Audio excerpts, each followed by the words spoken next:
Hi,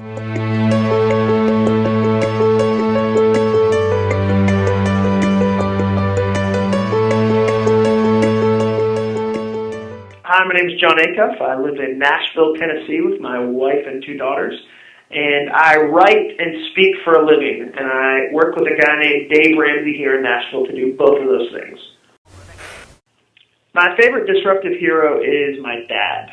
My dad, in the early 1980s, moved our family from North Carolina up to Massachusetts, and he wanted to start a church up there, which was the opposite of what all his other friends in ministry were doing. They were taking over churches in the South. They're kind of going that route, and he didn't feel that was what he wanted to do. And so in an environment that had next to 0 Southern Baptist churches, he went to Massachusetts and started a Southern Baptist church up there. So for me, when I think about somebody who disrupts something or tries the opposite or steps outside of what most people think is the next step, I have to say my dad, because I got to watch him do that.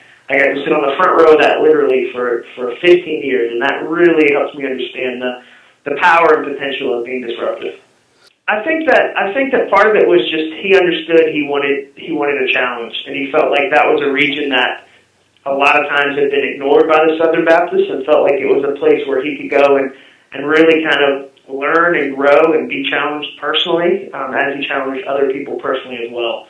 And I think that part of it is my dad has never shied away from a difficult situation. I would definitely say that I am a chip off the old block. I think a lot of times I get opportunities that are bigger than my talent, and they're certainly like don't look down opportunities. And part of those, working for a guy like Dave Ramsey, he has a huge platform that he shared with me generously. So my second week of work here, the biggest crowd I talked to was probably 200 people, and Dave said, "Hey, why don't you talk to these 8,000 people with me in Phoenix next week?" And so that was certainly let's give it a try. And so since then, I've certainly tried a lot of fun things like that, and we'll speak at TEDx in January, for instance, and lots of fun things happening. But I definitely like to be the underdog. I'd rather be in a situation where it feels pretty impossible and I get to kind of come through. My favorite disruptive change is when we moved to Nashville.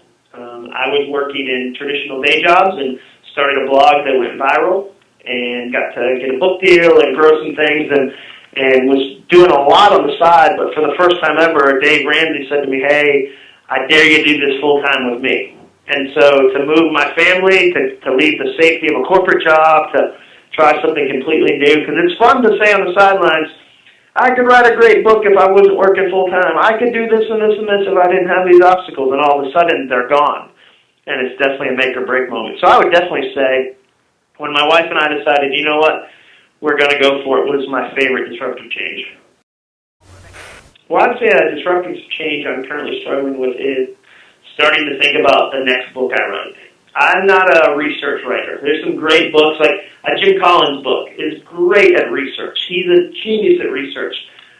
You read his book and you don't feel like you have a greater sense of understanding how he parents his kids or his personal side, but you know a lot of great things.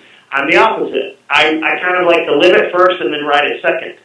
So as I've looked at my life, Quitter, my book before Start, was about me quitting my job and figuring this out, and here's the real things that happened, and here's where I blew it, and then Start certainly continued that conversation. But now I look at my current life and I think, what story am I going to tell in a year from now? Because it can't be, I'm a guy who has a successful job at a big, safe company, and Dave Ramsey loves me and is super kind to me, and that's an interesting story somehow.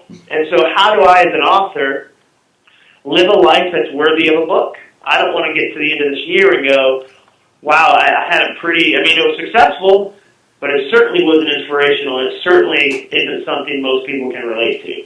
So I'd say the disruptive change I'm struggling with is trying to figure out what's the story I want my life to tell in a year from now.